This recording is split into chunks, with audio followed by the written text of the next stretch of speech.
Hello everyone, welcome to another video on the channel. It's time for another Daily Race C strategy guide, and this is the guide for the races starting 10th of March 2020. So for this week's races we are heading to Circuit des Francorchamps in Belgium for 10 laps in a Group X 1-make car with fuel at ×2, tyre wear at ×10, a grid start with a full start check, and only the racing hard tyres available. So with it being Group X, we have to do a little bit of guesswork as into what car it's going to be. But this race will end just as the new Formula 1 season starts, so I would make a sensible guess would be that we are going to be in something that resembles a Formula 1 race, which narrows down to about 4 cars, but for this video I am going to concentrate on the Super Formula cars and the FT1500T, which is a mid-1980s Formula 1 car. Now it could also be the X2019 or the Mercedes F1. However, in terms of strategy, pretty much what you have to say about the Super Formula cars pretty much applies to those two cars as well. So everything I'm about to say as we move on to the next bit of the video regarding the Super Formula cars take as pretty much the same for the X2019 and the Mercedes F1. So moving on, it's a grid start with a false start check, so you want to have that traction control on when starting in the Super Formula cars, and probably a good idea just to leave it on to get out of the source as well. So we had to bully our way through the AI cars just in the first corner. I think they start on medium tyres, so they get a better launch off the line than what we do. We're on the hard tyres as per the Kudos Prime information. So we'll quickly move the thing onto the fuel, I can't remember what multifunction display is it called. Move it on to the fuel. You can see there's going to be no fuel concerns in the Super Formula cars if this happens to be the car. For the sort of testing runs we're not going to use the boost, but by the time you finish the race you're still going to have 40% fuel not using the boost, so using that is not going to bring any kind of fuel concerns in. So the first strategy we're looking at here is going to be the no-stop. We can see there's no fuel concerns, it's hard tyres, tyre wear is not that high at ×10, so the no-stop would appear to have been a good option, or looked like a good option, given that Spa Tradition has quite a long pit lane. So we move forward here onto the start of lap 5, just to get a gauge on how the tyre wear is looking at the midpoint of the race, where you'd probably be thinking about pitting if you were going to go for a pit stop. You can see we're maybe lost around about 10% of wear on the tyres. And as I've said before in previous videos, when it comes to the hard tyre, I always find it's around about that 20% mark before you start losing real performance on them. So not much more to sort of look at in terms of the no-stop. We'll move right on towards the end of the race. We're just about to finish. We're coming out the last chicane. Lap times fairly solid and consistent. Best lap 58.5 and our last lap there at 59.4. So not a whole lot of loss in terms of lap time, and the no-stop very easy to make in terms of tyre life. But that finishing time there, 19 minutes 52.5. Let's keep that one in mind as we move on to take a look at the one stop and get a gauge on how long a pit stop is going to take in this race. Now as I said just a few minutes ago, Spa pretty much known for having quite a long pit lane, and generally when we get a daily race C at Spa, it tends to be a no-stopper. But one thing I have picked up doing these strategy guides is that the pit loss can be very different in terms regarding what car you're using. So Group 4 tends to be a lot longer than Group 3. So I had no idea really just how much of a pit loss we're going to get here in the Super Formula cars, but the car does get into the box quite quickly. We're stationary for 5.7 seconds, but the run from the pit entry to the pit exit of Spa is quite long, and there is a tight hairpin to negotiate in that as well. Anyway, when it's all said and done, that pit loss is only 6.5 seconds on the Super Formula cars, so that does bring the one stop a little bit into contention. We've always got a fresh set of tyres. Even though the tyre wear is not that high, by the last few laps you're certainly going to reap a good bit of benefit from fresh tyres though. and as you can see, we were in sort of mid 159s were we at the end of the no stop run, and once we put the fresh tyres on, we're in the sort of low 58s and even creeping into the 57s. But we are come towards the end of the one stop run here, and we'll get an idea of how it compares finishing time wise to the no stop. So across the line we come, a 58.3 to finish. The finishing time should pop up, and it's 19 minutes at 54.2. So I think that's 1.5 seconds slower than the no stop. And if I remember correctly, there was a mistake within, I think on the out lap we made a bit of a mistake on the one stopper, which I think would maybe account for that 1.5 seconds. However, regardless, when the sort of one stop and the no stop pretty much bring in the same time, people are always going to go for the no stopper because it gives you track position and you're much less likely to run into traffic. So Super Formula does look like a no stopper to me. Okay, let's move on to the other car we're going to feature in this video, and that is the F1500T-A. As I said, a replica of a 1986, I believe, or I'm saying 1986, mid-80s Formula 1 car, so a turbo monster, just short of 1,000 brake horsepower, and a very tricky car to drive until you kind of get to grips with it. However, in terms of strategy, this one is, if it happens to be this car, will be a lot more interesting.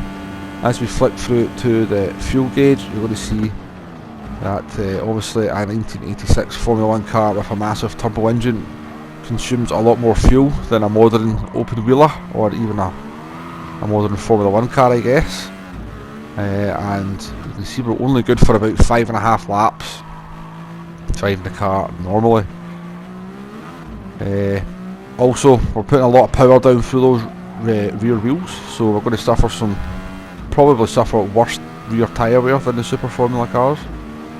Okay, so with fuel worries in this race, and obviously looking like we're probably going to suffer some tyre wear, it kind of struck me that it was probably two very different ways to go about this race, and also an outside shot. So we're going to take a look at 3 different strategies for this one. This first strategy we're looking at is going to be the flat out one. So we're not going to do any fuel saving, we're not going to do any tyre saving, and we're just going to run the car until it runs out of fuel, pit, take on a new set of tyres, fill the tank up to what is required, and get back out there and see what sort of finishing time we can muster. So we are jumping forward here to lap 6. Less than a lap's worth of fuel in the tank, so we're going to have to pit at the end of this lap. Obviously, doing this strategy, you want to pit as late as you can, just to get the fuel down as low as possible and give yourself the best performance. And you can see there we are actually set a purple sector as we go through sector 2 into the start of sector 3. 0.6 laps of fuel, 9%, so we're not going to get another lap out the car, and we're going to come into this very tricky pit lane. Now the car feels like an absolute boat trying to get around that corner, but we make it in safely. We'll take on a new set of hard tyres, and you can see that diamond is around about the 60% mark on the fuel gauge, so we're going to have to be stationary for quite a wee while here as we take on the fuel that we need. So the tyres took about 5.5 seconds to change. We actually short of fuel just a little tiny bit, but we're back out of the pit lane stationary for 15.5 seconds, and when we look at the lap times, our in lap is 21 seconds slower than a normal lap, so a considerable loss, but really we've got no choice. We have a lot of fuel to take on, but we've got fresh tyres. Let's see if we can reap the benefit of those, how much lap time they're going to be worth. And it turns out they are worth quite a lot. Fresh tyres towards the end of the race, we are setting considerably faster laps than we were at the beginning. Much lower on fuel with the fresh tyres as well, so that also helps. Now we did make a mistake on lap 7 there on the out lap. We did cost ourselves a couple of seconds. I was caught out by the cold tyres, So keep that in mind if you make a pit stop for new tyres on this one. The tyres are very cold and do take half a lap to get up to speed. The finishing time there was 20 minutes 24.9. So keep that in mind as we move on to look at an alternative strategy for this race in this car.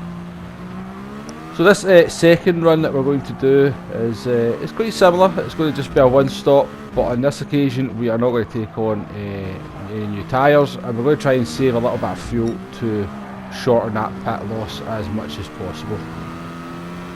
So not the easiest car to save fuel in. You tend to short shift in the corners anyway in order to sort of keep those revs under control and stop it, the rear wheel spinning and spewing you off the track. Most of the fuel is burned down these two long straights that Spa has.